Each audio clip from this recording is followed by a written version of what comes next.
caught my look and nodded. We reinforced all the doors and windows, plus the frames. The ceiling was fine since it's a helipad, but we added titanium sheeting under the carpet. Director Pravesh brought in some mages to ward everything. Nothing short of an archangel is getting in here without an invitation. Too bad we didn't think of it until it was too late. Her jaw tightened, and I saw the anger and self-recrimination flash across her face. I wanted to reach out, wanted to take her in my arms and tell her it wasn't her fault, that if someone was going to kidnap Count friggin' Dracula, that she wouldn't have been able to stop them anyway. But I could feel the anger boiling through our link and let it go. We'd figure out our shit later once Luke was safe, because burying my feelings had worked so well for me the last 6 months. I just bit my tongue and stepped over the threshold.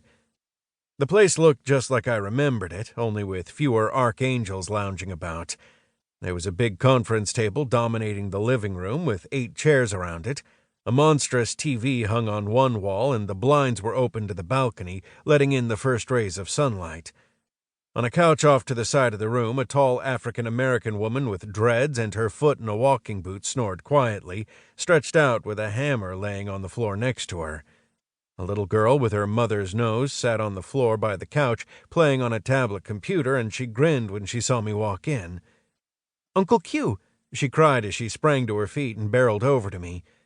"Mommy said we might not see you for a long time. Were you on the helicopter? I heard it, but Mommy was asleep. Do you want some breakfast? I can make Pop-Tarts, but I bet Gran will make you scrambled eggs if you want some." I reached down and patted the girl on her head.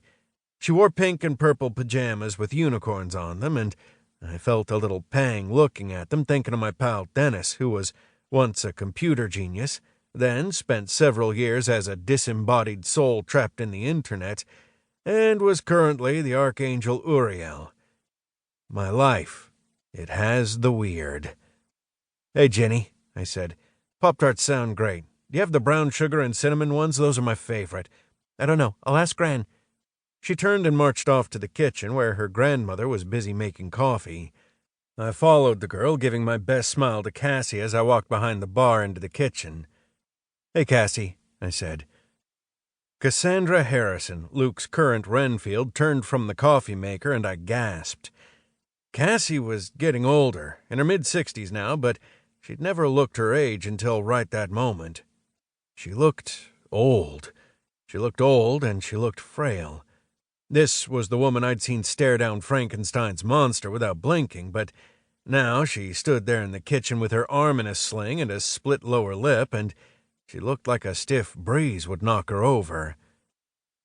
"Jesus Christ, Cassie, what did they do to you?" I held out my arms, and she rushed into them, pressing her face against my chest. "I'm sorry, Quincy. I wasn't strong enough.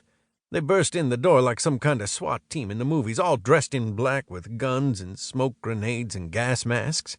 It was like the stuff I saw on the TV out of Alabama when I was a little girl. One of them grabbed me before I could hit the button to lock down Luke's panic room, and he threw me against the wall. I think I sprained my wrist." "She's lucky she didn't break anything," Joe Henry said, limping over to the bar that separated the kitchen from the living room. She had a crutch under one arm and a big bruise under one eye. "Bex and I were in here watching Netflix when we heard the commotion. She grabbed Jenny and hid her in my room while I took my hammer and ran out to see what was going on. We didn't know. We thought... Shit, Harker, we thought you were right and some of your shit had come down on us. I thought to myself, if you pissing off Lucifer got my mama or my baby hurt, we were going to see how many places in you I could shove a 9-pound hammer." "But they weren't after me," I said. "No." Director Kea Pravesh of the Department of Homeland Security Paranormal Division said as she walked into the room and strode over to the conference table.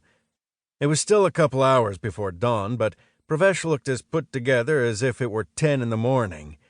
She had on a sleek black suit, her hair pulled back in a tight bun, and a jacket cut well enough that I could just see the bulge her pistol made. Her only concession to the action her job sometimes saw was the pair of black sneakers on her feet. No stylish heels for Director Pravesh. I was willing to bet my house that she had a backup pistol strapped to one ankle, too. They were after Luke, and they knew when and how to hit him.